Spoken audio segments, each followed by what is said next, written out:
Merci pour votre plus grande fidélité à l'ORTM. Il est 13h à Bamako, 14h à Alger. Faisons le point de l'information de la mi-journée.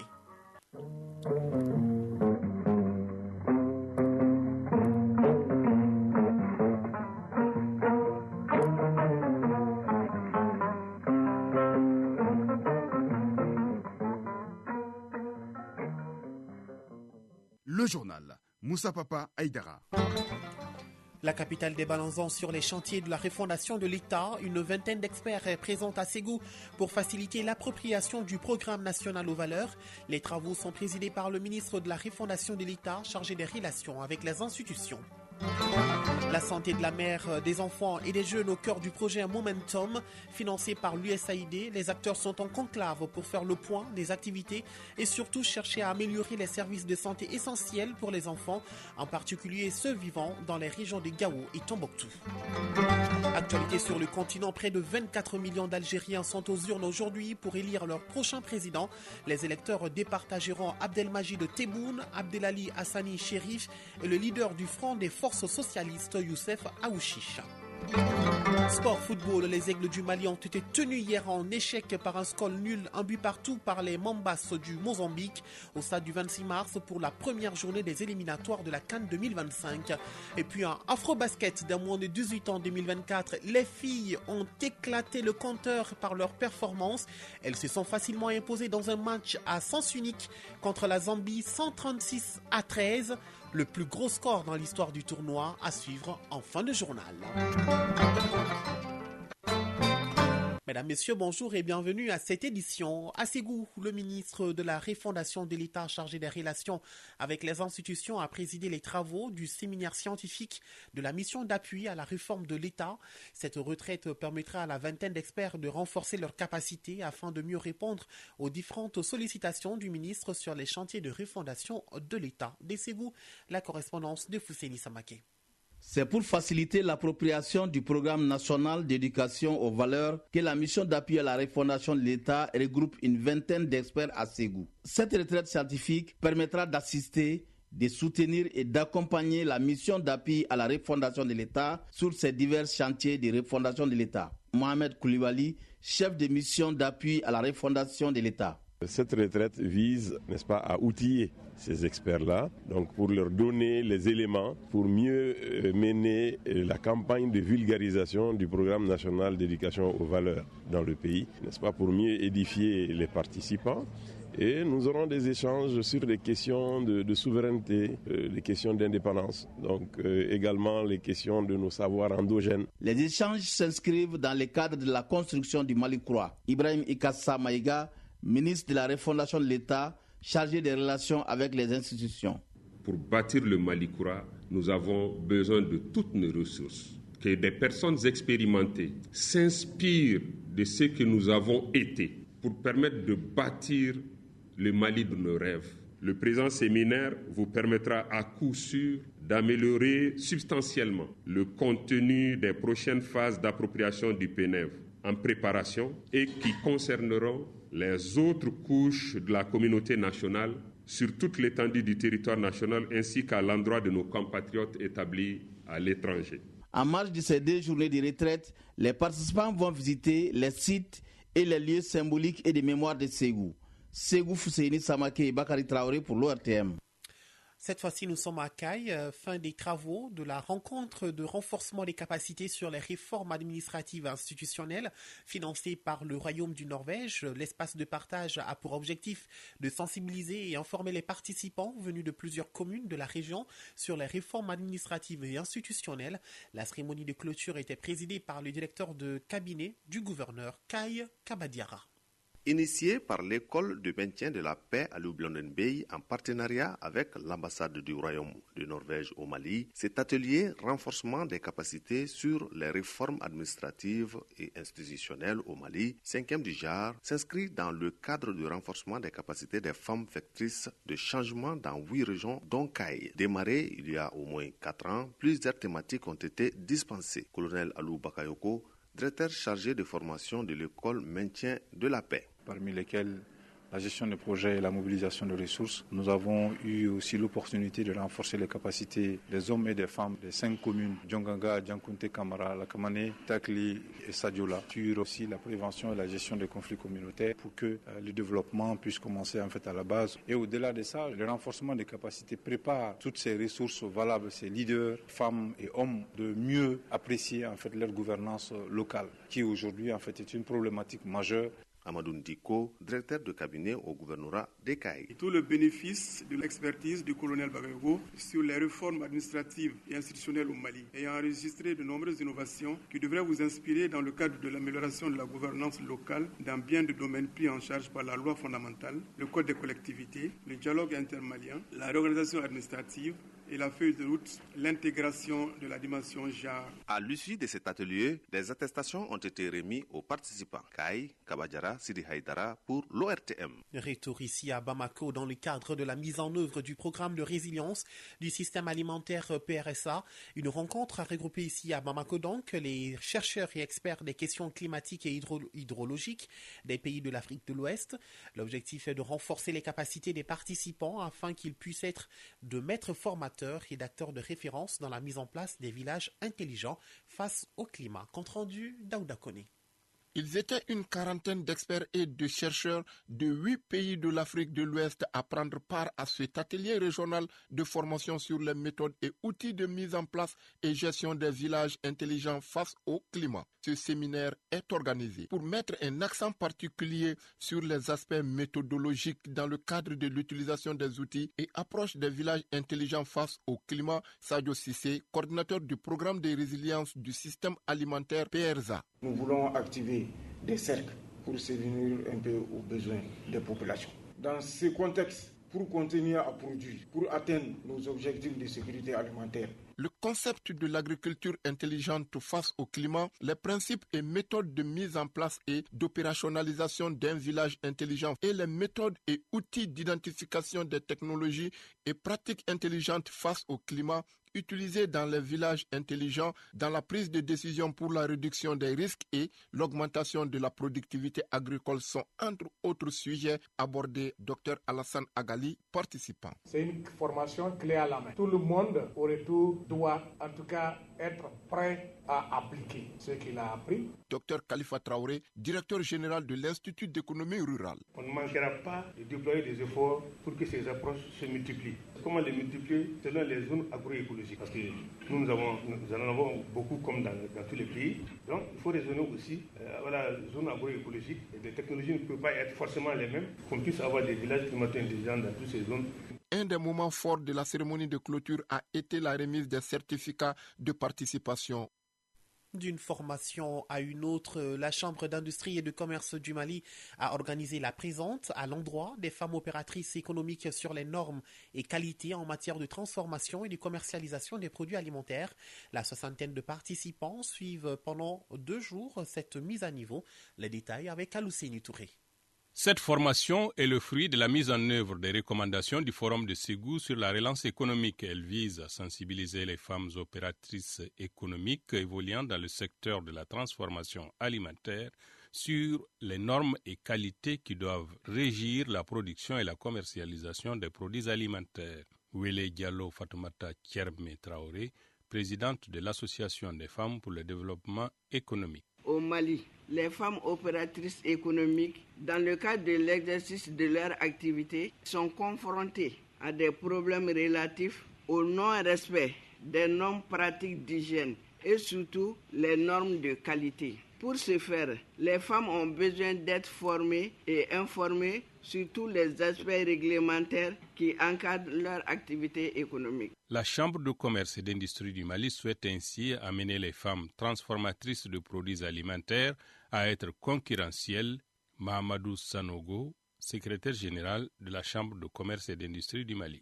Nous sommes conscients des défis et enjeux auxquels les entreprises féminines font face dans notre pays, sans oublier qu'elles doivent se préparer pour se déployer dans la sous-région et dans le monde entier.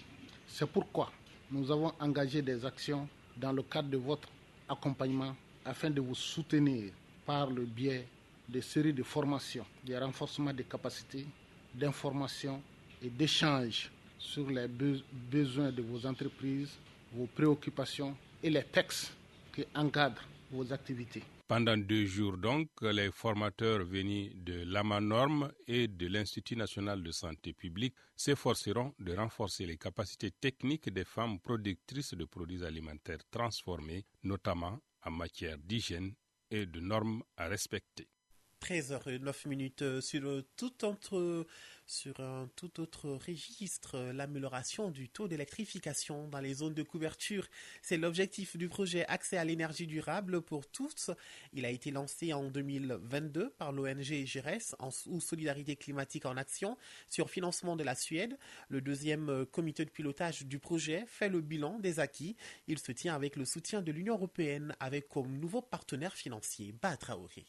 Le Mali fait face à des défis énergétiques importants en termes d'accès et de qualité d'accès selon les responsables de l'ONG GERES ou Solidarité climatique en action. C'est pour contribuer à l'amélioration du taux d'électrification au Mali par la production d'énergie renouvelable que les responsables de l'ONG GERES ont lancé le projet Accès à l'énergie durable pour toutes et tous en 2022. Le projet qui a enregistré des résultats probants tient son deuxième comité de pilotage dans un contexte particulier. Aïssata Tal, directrice pays de GERES Mali. Ce second comité de pilotage est marqué par l'arrêt du financement suédois et qui sera remplacé par le financement de la délégation de l'Union européenne. Mais il y a des résultats qui ont en effet été engrangés avec le financement suédois, qui est notamment la construction de 5 zones d'activité électrifiées et de 5 périmètres maraîchers qui sont en chantier actuellement et que nous devons incessamment mettre à la disposition des très petites entreprises bénéficiaires. Michel Knop, représentant de l'Union européenne. Ce projet s'inscrit dans le cadre de notre plan d'action 2024 et va donc augmenter de manière pérenne les capacités de production d'énergie renouvelable et améliorer la résilience économique des très petites entreprises et des acteurs locaux, tant la société civile que les collectivités locales.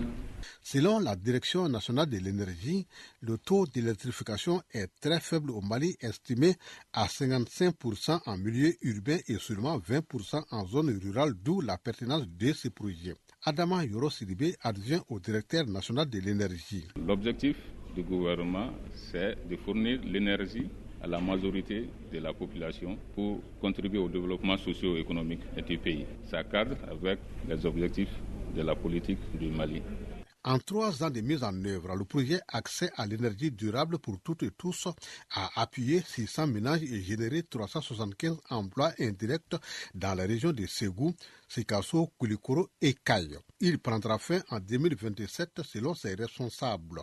Je vous l'annonçais dans les titres. Au Mali, la santé de la mère, des enfants et des jeunes est une préoccupation nationale. C'est fort de ce constat que les acteurs du projet Momentum sont en conclave pour améliorer les services de santé essentiels pour les enfants, en particulier ceux qui ont accès limité aux services de santé en raison des conflits et des catastrophes naturelles dans les régions de Gao et de Tombouctou. Inaba nous en parle.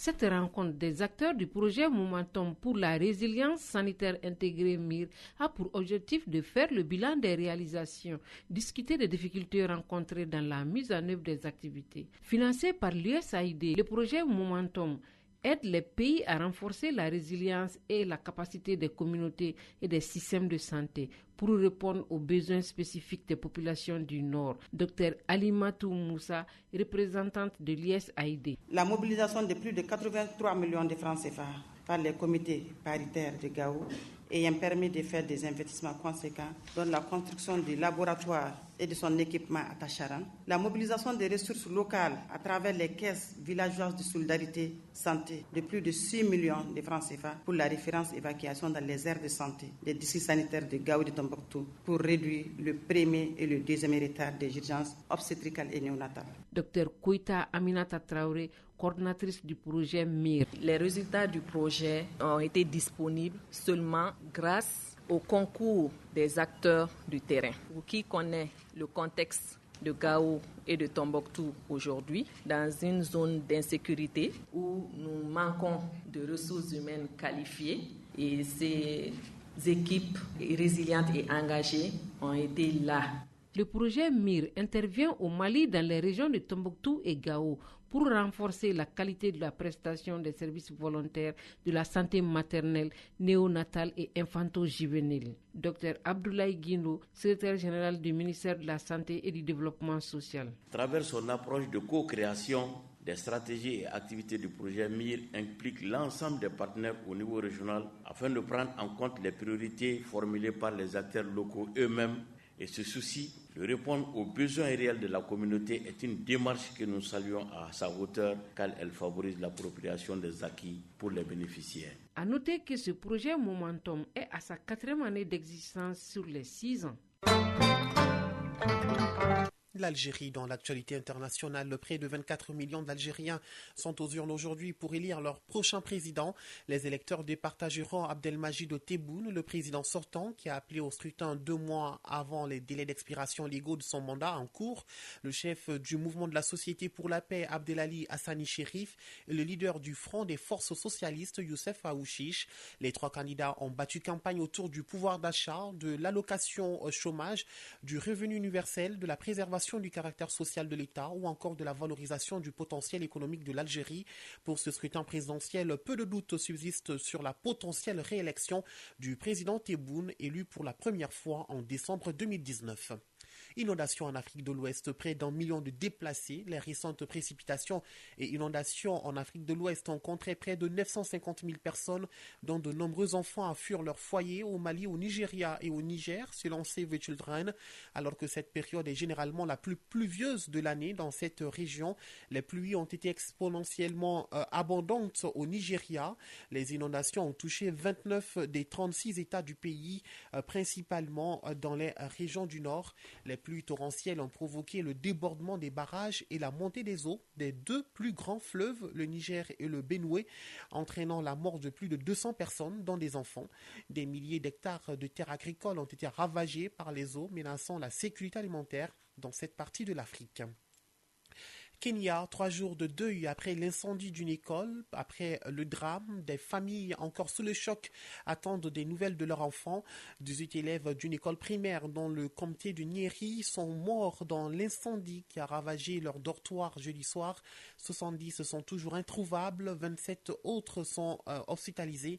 Une enquête est en cours, a confirmé la police du comté. Selon un rapport du ministère de l'Éducation, les incidents de ce genre sont quasi fréquents dans les internats, souvent dus à des causes humaines et à la surpopulation.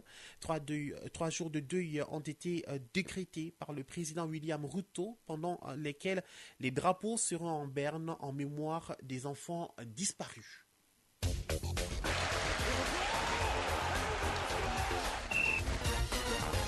Allez, du sport à présent, Afrobasket des moins de 18 ans en 2024. Chez les filles, le Mali, tenant du titre, s'est facilement imposé dans un match à sens unique contre la Zambie, 136-13. Et oui, le plus gros score dans l'histoire du tournoi. Mais en football, dans le cadre de la première journée des éliminatoires de la CAN 2025, les Aigles du Mali ont été tenus en échec, 1 but partout par les Mambas du Mozambique. C'était hier au stade du 26 mars. Voyons tout cela avec Famrou Djourté.